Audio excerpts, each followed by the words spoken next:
சார்பாக கொடுத்த படிக்காத மேதையான காமராசரை பற்றி நான் இங்கு பேச வந்துள்ளேன்.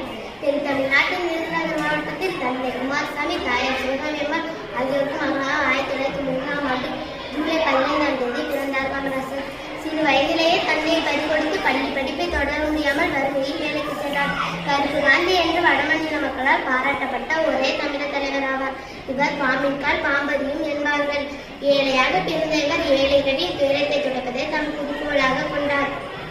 சின்னஞ்சிறு வயது முதலே தன்னை காங்கிரஸ் பேரவையில் இணைத்துக் கொண்டார். தம் இடைவிடா உழைப்பால் தமிழக காங்கிரஸ் தலைவராகவும் இருந்தார்.